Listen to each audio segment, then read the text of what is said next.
Today we are going to solve problems 106 and 107 on page 12 of the book Strength of Materials by Pytel and Singer, 4th edition. Okay, problem 106. The homogeneous bar shown in figure P-106 is supported by a smooth pin at C and a cable that runs from A to B around the smooth peg at D. Find the stress in the cable if its diameter is 0.6 inch and the bar weighs 6,000 pounds. Okay, first let's see what are given. We have the diameter of the cable, 0.6, D equals 0.6 inch, and what else? The weight of the bar, it's 6,000 pounds. So W, let's call it W equals 6,000 pounds. We are going to draw so first let's draw the free body diagram of the bar AC. Let us first cut the cables and let us remove the pin support here. So since we cut the cable, it will be replaced by a tensile force, because cables are only going to support tensile forces. So we'll have a tensile force here. And since the peg is said to be smooth, that means there is no friction here. That means whatever is the tension here will be the same tension here. Okay, so we can just call this T. This one also is T. And then at point C, we're gonna have a reaction here. You can use the components of the reaction. Let's just assume the components to be in this direction. Although we're not going to need this, let's just put the arrows there. Okay, so what else? The slope of this inclined force, and that will be 3 vertical, 5 horizontal. That means the hypotenuse will be 9 plus 25 is 34, so a square root of 34. The weight of the bar is here at the middle. Let's call that W. Summation of moment at C equals 0, considering clockwise moment as positive. So clockwise moments, if I'm going to sum up moment here at C, clockwise moments will be that of the vertical component of this T, goes clockwise around C. This T here will also create a clockwise moment around C, and this W will create a counterclockwise moment. So first two terms will be positive, that's plus a vertical component, that is 3 over the square root of 34 times T, that's the vertical component. The moment will be that force times the moment arm, which is 5 plus 5 or 10, plus another clockwise moment, that's T times 5, that's this one times 5. Then W will create a counterclockwise, so that's minus W times the moment arm of 5 equals 0. Okay, so let's simplify this. I'm going to add 5W to both sides of the equation, or I'm going to transpose this term, this last term, to the right side of the equation, becomes positive 5 times W. And I'll group this inside the parentheses and factor out T. So I'll remove T here and here. Okay, now I can solve for T. What I'm going to do is to divide the whole equation by this quantity, so that this quantity on the left side will cancel out, and this right side will be divided by this one. And T will be equal to 2,957.134 pounds. So now that we have T, we can solve the stress.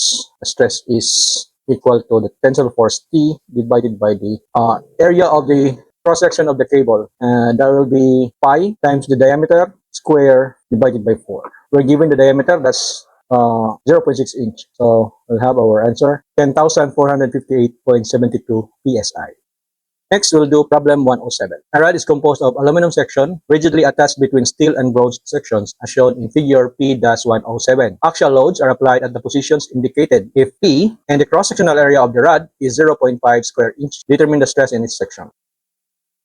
Okay, so what are given? We're given P. P is 3,000 pounds. What else? We have the cross-sectional area. Let's call it A, equals 0.5 square inch. So since the cross-sectional area is the same throughout the rod, we'll just use A to denote area of steel, area of aluminum, and area of bronze. Okay, so let us start by cutting a section at the steel member. Okay, so let's cut a section here.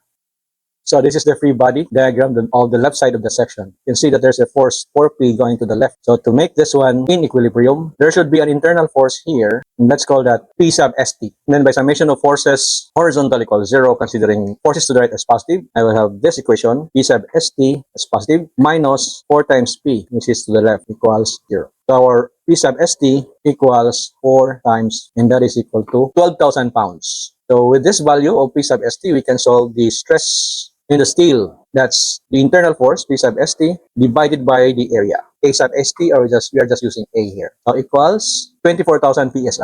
Okay, next, the internal force for the aluminum. So how are we going to know what's the internal force for the aluminum? What we do is we cut a section here. So again, to keep this in equilibrium, there should be an internal force in the opposite direction. Let's call that P sub AL for aluminum. So I'll just copy this. Summation of forces horizontal equals 0. I will have P sub AL minus 4P equals 0. That means I will have the same value as in that of steel. I'll just change the subscript to AL. That should be the same stress also. Let's change this to AL and this one to AL. So it's also 24,000 psi.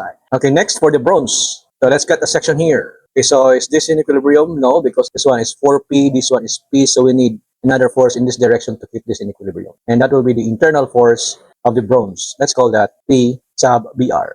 I'll do summation of forces horizontal again. We just copy this. This becomes P sub BR. So forces to the right as positive, we have this P sub BR. This one is also to the right, so that's plus P. This one is to the left, so minus 4P. So P minus 4P will give you negative 3P. And then we're going to transpose this to the other side of the equation. So P sub BR is equal to 3 times P, and that's equal to 9,000 pounds. So the stress in the bronze, I will just change the subscript to BR. This is BR, and I will get 18,000 PSI. Next video will solve problem 108 and 109. So don't forget to follow.